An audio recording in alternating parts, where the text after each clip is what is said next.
ரெட்டையில வாக்களிப்பீங்களா? இரட்டை இலை சின்னத்திலே வாக்களித்து வெற்றி பெற செய்யுங்கள், வெற்றி பெற செய்யுங்கள் என்று உங்கள் ஒவ்வொரு பாதத்தையும் தொட்டு வணங்கி வணக்கத்தை தெரிவித்துக் கொள்கின்றேன். நாடாளுமன்ற தேர்தல் களம் சூடுபிடிக்க தொடங்கி இருக்கிறது. பல்வேறு தமிழகம் முழுவதும் தேர்தல் பிரச்சாரம் அனல் பறக்கக்கூடிய நிலையில் நாம் இன்று ஆரணி மக்களவை தொகுதியில் இருக்கிறோம். ஆரணி நாடாளுமன்ற வேட்பாளர் இங்கு கஜேந்திரன் அவர்களுக்கு வெற்றி பெற செய்தார். ரெட்டையிலை முத்திரையிட்டு திமுக அரசு என்னென்ன தவறுகள் செய்திருக்காங்கன்னு மக்களிடையே எடுத்து சொல்றதும், புரட்சி தலைவி அம்மாவுடைய அரசு எத்தனை சாதனைகள்லாம் செஞ்சிருக்குதோ அத்தனை திட்டங்களும் நிறுத்தப்பட்டுள்ளது. இந்த தொகுதியை பொறுத்தவரை ஏற்கனவே காங்கிரஸ் வெற்றி பெற்றிருக்கிறது. அதுக்கு முன்பும் 2014 இங்கே வெற்றி பெற்றிருந்தாலும் அதுக்கு முன்பு திமுக காங்கிரஸ் கூட்டணி வெற்றி பெற்றிருக்கிறது. ஸோ இங்கே எதெல்லாம் உங்களுக்கு ஸ்ட்ராங்கான வேலிடாக நினைக்கிறீங்க? எதெல்லாம் ரொம்ப ஸ்ட்ராங்கான பாக்கெட்டாக நினைக்கிறீங்க? இதெல்லாம் வச்சு இங்கே வெற்றி பெறக்கான வாய்ப்பு இருக்குது? இப்போ இருக்கக்கூடிய திமுக மேலே இருக்கிற பெரிய அதிருப்தி, மக்கள் விரோத செயல்கள் அதிகமாக இருக்குது. போதைப்பொருள் கட்டுப்படுத்த தவறி இருக்கிறாங்க, விலைவாசியை கட்டுப்படுத்த தவறி இருக்கிறாங்க, நலத்திட்டங்கள் எதையும் கொடுக்க தவறி இருக்கிறாங்க.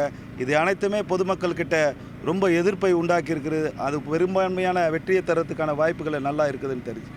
இந்த தொகுதியை பொறுத்தவரை ஏறக்குறைய 14,96,000 வாக்காளர்கள் இங்கே இருக்காங்க. குறிப்பாக சரிபாதியாக ஆண்களும் பெண்கள் இருக்காங்க. பெண்கள் 50%க்கும் மேலே இருக்காங்க. இந்த பெண் வாக்குகள் எப்போதும் அதிமுகவுக்கு தான் வரும் அப்படின்னு கடந்த காலங்களில் எப்போதுமே மகளிர் அதிமுக தான் ஓட்டு போடுவாங்கன்னு இருக்காங்க. ஆனால் திமுக வேட்பாளர் என்ன சொல்கிறாங்கன்னா, இந்த முறை மகளிர் உரிமை திட்டம் பெரிய அளவு கை கொடுத்துருக்கு, மகளிர் வாக்குகள் திமுகவுக்கு தான் வரும் அப்படின்றாங்க. அதை எப்படி பார்க்குறீங்க ஒரு வேட்பாளராக? அது பொய்யான வாக்குறுதி தான் கொடுத்துருக்குறாங்க. அவங்க 2,14,00,000 பெண்கள் குடும்பத் தலைவிகள் இருக்கக்கூடிய தமிழ்நாட்டில் 1,14,00,000 குடும்பங்களுக்கு மட்டும்தான் கொடுத்துருக்குறாங்க. பாக்கி இருக்கிற குடும்பங்கள் எல்லாம் தகுதியற்ற குடும்பங்கள்லாம் சொல்லியிருக்கிறாங்க.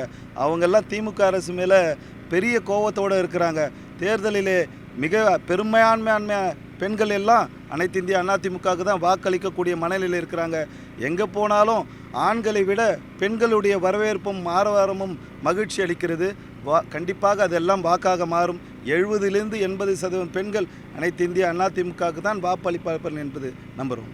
அதிமுக பொதுச் செயலாளர் எடப்பாடி பழனிசாமி அவர்கள் உங்களை வேட்பாளராக அறிவித்த போது நீங்கள் எப்படி உணர்ந்தீங்க? பொதுவாக அதிமுகவில் சாதாரண அதிமுகவுடைய தொண்டரும் எந்த நிலைக்கும் போகலாம் அப்படிங்கிறது அதிமுக தரப்பில் வைக்கக்கூடிய ஒரு பிரதான முக்கியமான ஒரு வாதம். அதை நீங்கள் எப்படி பார்க்குறீங்க? உங்களுக்கான அந்த வாய்ப்பையும் எப்படி பார்க்குறீங்க? உண்மையாகவே அதிமுகவில் அடிமட்ட தொண்டனும் இந்த பதவிக்கெல்லாம் வர முடியுன்றதுக்கான ஒரே உதாரணம் அனைத்து இந்திய அதிமுக தான். என்னை ஒரு பாசறை மாவட்ட செயலாளராக ஒரு 13 ஆண்டு காலமாக பயணித்தேன். ஒரு ஒன்றிய செயலாளர், ஒரு பகுதியிலே 20 ஊராட்சிகளை பார்க்கக்கூடிய ஒரு ஒன்றிய செயலாளர் எனக்கு 6 தொகுதிகளை உள்ளடக்கிய பாராளுமன்ற உறுப்பினராக போட்டியிடுவதற்கு வாய்ப்பு கொடுத்துருக்காங்கன்னா இது அனைத்து இந்திய அதிமுகவில் மட்டும்தான் சாத்தியப்படும்.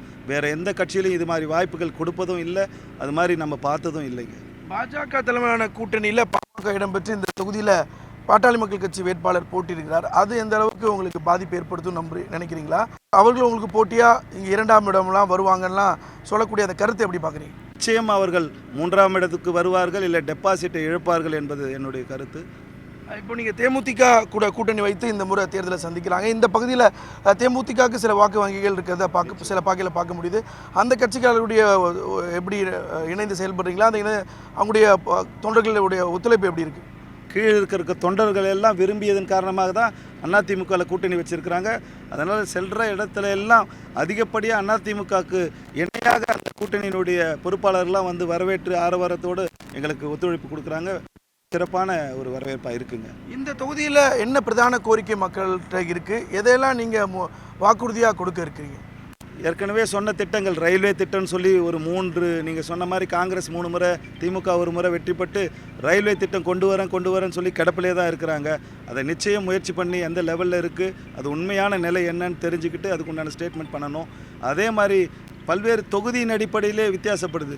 ஆரணியிலே பட்டு பூங்கா அமைப்பதாக சொன்னார்கள், இதுவரைக்கும் அமைக்கலை. இதையெல்லாம் முன்னிறுத்தி செய்யணும். வந்தவாசி பகுதியிலே கோரைப்பாய் அதிகமாக தயாரிக்கக்கூடிய பகுதி, இந்த இடத்துல சிறு தொழிற்சாலை ஒன்று அமைச்சு அவர்களுடைய உற்பத்தியை வெளிநாடுகள் வரை எடுத்து சென்று அவர்களுடைய வியாபாரத்தை பெருக்குவதற்கான நிலை இருக்கணும். செஞ்சு எடுத்துக்கிட்டிங்கன்னா அங்கே கோட்டை, பழமை வாய்ந்த கோட்டை இருக்குது. அதை பெரிய சுற்றுலாத்தலமாக மாற்றலாம். அதை மத்திய அரசிடமிருந்து நிதியினை பெற்று இன்றைக்கு இருக்கக்கூடிய சுற்றுலாத்தலங்களிலே நம்மளுடைய மாவட்டத்திலே சிறந்த சுற்றுலாத்தலமாக மாற்றி அதற்கு ரோப் கார் சிட்டத்தெல்லாம் அமைச்சு தரணும்னு என்னுடைய கோரிக்கையை அதை நிச்சயம் நிறைவேற்றி தருவேன்னு நம்புகிறேன். இங்கே இந்த செய்யாறு சிப்காட்டை பொறுத்தவரை அதிமுக ஆட்சியில் கொண்டு வரப்பட்டு இப்போ அதிமுகவே எதிர்க்குது அப்படிங்கிறதையும் ஒரு குற்றச்சாட்டாக திமுக தரப்பு வைக்கிறாங்க, வேட்பாளர் வைக்கிறாங்க. நிலம் கையப்படுத்தல போராட்டத்தில் ஈடுபட்டு வரக்கூடியவர்களுக்கு வந்து இப்போ ஆதரவாகவும் அப்போது வந்து எதிர்ப்பாகவும் நிலையில் இருக்காங்க, ஒரு முரணாக இருக்குது அப்படிங்கிற ஒரு குற்றச்சாட்டை வைக்கிறாங்க. அதெல்லாம் சும்மா ஒரு அரசியல் பண்ணுறாங்களே தவிர்த்து அன்னைக்கு அனைத்து இந்திய அதிமுக எடுத்த நிலங்கள்லாம் விளை நிலங்கள் கிடையாது, அதெல்லாம் புஞ்சை நிலங்கள், அது தொழிற்சாலைக்காக பயன்படுத்தப்பட்டவை. இப்போ கையகப்படுத்தணும்னு நினைக்கலாம் விவசாய நிலங்கள். அதை அவங்கக்கிட்ட முறையாக போய் அணுகி இந்த மாதிரி இருக்குது, இதுக்கு செய்யலாமா வேணாவான்னு மக்கள் குறைகள்லாம் கேட்டு அதையெல்லாம் செய்யாமல் நேரடியாக அவங்களே போய் மக்களுடைய நிலத்தை பிடுங்குறாங்க. அது எப்போதுமே திமுக இருக்கும்போதெல்லாம் பார்த்திங்கன்னா அப்போ வந்து இந்த 8 வழிச்சாலை இதே பகுதியில் தான் வர இருந்தது. பெரிய திட்டம், தொழிற்சாலைகள்லாம் இன்னும் அதிகமாக சென்னையிலிருந்து நம்ம பகுதிக்கெல்லாம் வளர்ச்சியாக இருந்திருக்கும். அந்த திட்டத்தை வேணும்னே முறியடிக்க வேண்டும் என்று அன்னைக்கு அதை எதிர்ப்பு தெரிவித்தாங்க. இன்றைக்கி மறுபடியும் அதை சுயநலத்துக்காக வேண்டி இதெல்லாம் பண்ணுறாங்களே தவிர்த்து அரசியல் மட்டுமே அதில் இருக்கிறது.